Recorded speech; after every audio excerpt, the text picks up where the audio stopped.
Hey everybody, Jeff Miller here, head of GRE instruction at Target Test Prep. And today I'm super pumped to discuss a video with you about how to find your GRE motivation. Look, I know GRE studying is tough. I realize it takes a lot out of you, maybe months, maybe many months, maybe more months than you would even expect. But in this video, I'm going to provide some tips for you so you can learn how to stay motivated during your GRE prep and ultimately end up with the score that you need on your exam.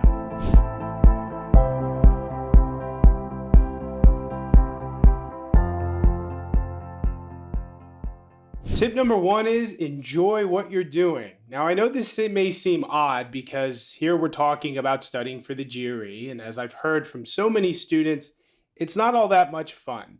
But the thing is, that's a mindset thing. If you can make it fun and make it enjoyable, then you're going to want to sit down to study. So look, if you're following the right study plan or using the right resources, maybe you have a study plan that's laid out step by step by step. So look at your studying as a game. Can I get through X amount of my study plan this day or this week, right? Or just think about the overall impact of what GRE studying is going to have on you.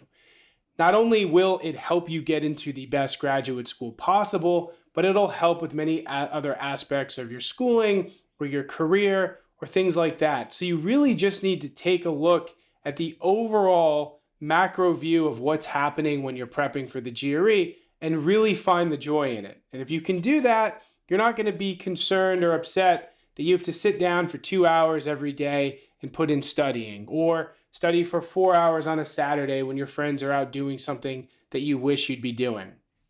The bottom line is you've got to make the GRE studying meaningful and enjoyable for you. And if you can do that, trust me, you will stay motivated to be studying for the GRE from beginning to end in your studying. Tip number two, this is a big one. Recognize the importance of GRE skills. Now look, we kind of talked about this previously about how to make your GRE more enjoyable. And again, one of the ways to do that is to recognize the importance of what it is you're studying. Yes, the nuts and bolts are you're studying it to get good at the GRE, to get a good GRE score, to get into a great grad school. Got that. But there's other things that you can take from your GRE studying. I mean, think about quant, for example. You're learning so many quant skills that you need to perform in such a timed environment that these types of quant skills are going to help with your data-driven decision-making in your job or even in school or other academic things that you're doing. And think about verbal. I know, at least for me, the amount of vocab that I'm learning when studying GRE is stuff that I probably wouldn't learn otherwise. So take the vocab you're using and make it fun. Use your vocab, your new vocab that you're using in everyday life. Use it in emails, use it in text. And that way, you're going to start to be able to become even a better writer or better communicator. So the bottom line is there's a lot of great stuff that you're going to be learning for the GRE that can help you in your everyday life. And if you can see that and use it and recognize it, trust me, you're going to be more motivated to sit down and study for your GRE. Tip number three, this is a big one. Don't listen to naysayers. There are a lot of naysayers out there. If you're studying for the GRE, I guarantee you've heard at least one person say in the time you've been studying, what's the point of the GRE? Why do I have to take the GRE? I'm good at this or I'm good at that. The GRE is not actually showing anyone how good I am at the skills I need for graduate school. Look, the GRE is for a specific reason. There are other cool things that you're learning from the GRE that we just spoke about. But yes, you want to get a good GRE score so that you can get into a great grad program and get the right job and advance your career. So don't listen to the naysayers, the negative Nancys, the people that are trying to get you off track and get in your head where you start thinking, well, gee, why do I need the GRE? What am I doing this for? Why do I want to sit down for 2 hours every night and study? You can't let that seep in, because if you do, your motivation will go down to zero. I promise you. So block out the noise, do your thing, and make sure that you keep that positive attitude and don't listen to those people. If you can do that, you will have a high level of motivation from beginning to end in your GRE prep. Tip number four, join a study group. This is a pretty cool one, I would say, because look, GRE studying, can it be a little lonely? Yeah, it can. I mean, there are people who have a few coworkers, maybe a sibling, maybe a college friend studying for the GRE, but a lot of times people don't. So you find that you're isolated doing all of this studying when maybe the people around you aren't. So what can you do about that? Well, there's definitely groups that you can join or even start.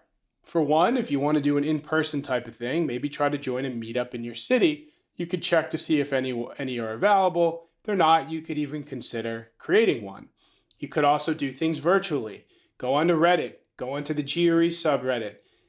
Be active, talk to people through Reddit, or use that as a vehicle to maybe start your own study group, start a Discord group or a WhatsApp group. There's a lot of people who are willing and able to study with others who have, like-minded mindsets who are looking to be successful in the GRE.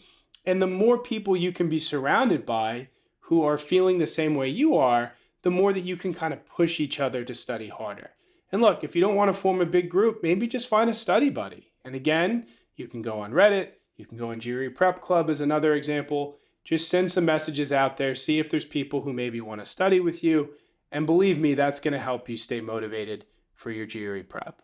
Tip number 5, you have heard me talk about this in other videos for sure. Create a study schedule and reward yourself for sticking to it. Again, GRE studying is a lot. And you have a lot going on in your life, whether it's school, whether it's your job, whether it's family responsibilities. So you're going to need to make a study schedule, and it's going to have to be a pretty aggressive schedule. I always recommend around 2 hours each weekday, 4 hours each weekend day, Saturday and Sunday. If you're, let's say, a working professional, of course, the study schedule can be changed based on what your schedule is, but that puts you at about 18 hours a week. It's a lot of studying. So when we say reward yourself for sticking to your study schedule, maybe you go through 2 weeks of perfect studying. You get your 18 hours in or more, and you say, you know what? I've crushed it. I've done well. I'm feeling good. Let me give myself a cheat day, as they say, and not study. So maybe you go to a movie, maybe you hang out with friends, anything that'll keep your mind off the test and give you a little bit of motivation and also a way to refresh on that cheat day so that you come back at it the next day and keep things moving. So this is just a little thing that's going to allow you to stay motivated and also keep you disciplined and on track so that you know exactly what's going to be happening from beginning to end of your GRE preparation. Tip number 6, this may seem obvious, but don't burn yourself out. Now, I talked about your study schedule just a second ago, right? 18 hours a week. 2 hours on the weekdays, 4 hours plus on each weekend day. But you got to trust your body. If you're working your butt off and you're feeling like it's getting to be too much, well, then maybe that cheat day that we talked about needs to happen earlier. Or maybe you just need to take a few days off and not even count it a cheat day to kind of reload and recharge your batteries, right? The point is that once you burn out, it's tough to recover from that. So if you are working really hard and you need a couple days off because your mind and body are telling you that that's what you need, then take it. If you have a really rough day at work, maybe you only study for an hour on a given night. Or if you want to do your longer study sessions, do them on the weekends as opposed to the weekdays. Now, part of not burning out too is making sure you're not burning the candle at both ends. So as far as, what you're doing in a given week, there may be things that you have to just give up. Like maybe you're not going out after work or just having, late nights on a Friday or Saturday because you want your mental health to be as high as possible to help avoid that burnout. But the overall point is just be aware of how you're feeling. And again, don't be afraid to give yourself a few days off as long as those few days don't turn into a week or 2 weeks. Then you'll be good and you'll force yourself and allow yourself to stay motivated as you move through your GRE prep. The last tip I want to give you is visualize your success. Now, this is kind of a macro tip that has everything else wrapped up in a bow. But look, you're going to be putting in a lot of time over the course of months, many hours a week, giving up things that you probably would rather be doing. So you've got to sit down and look at the bigger picture every so often. And in doing so, just visualize your success. Visualize you going into the test center or, your home office if you're taking the online GRE, and visualize knocking the test out of the park. Think about all the hard work you've put in. Think about all the things you've given up and over the course of months so that you can say to yourself, you know what, this has been all worth it and this will be all worth it. So that every night or day that you sit down to study, you're thinking about how successful you're going to be on the GRE, and you're going to know that all the hard work you put in was 100% worth it. You're going to walk out of your GRE with a great score, and you're going to get into that great grad school that you wish to get into. So just think about all these things, all of these little tips for motivation, and I'm confident that you'll stay on the path to success from beginning to end of your GRE studying. So that concludes today's video about how to stay motivated when preparing for your GRE. I had a blast going through some of the tips. Like I said, if you can follow many of the things I said here today, I'm confident that you're going to do great throughout your GRE studying. If you enjoyed today's video, please subscribe to our channel because we'll have more videos in the upcoming weeks. And also, if you have any thoughts or ideas of anything you want to see here, please leave a comment and we'll be happy to try to get to those videos in the future. Thanks again for joining me, and we'll talk soon.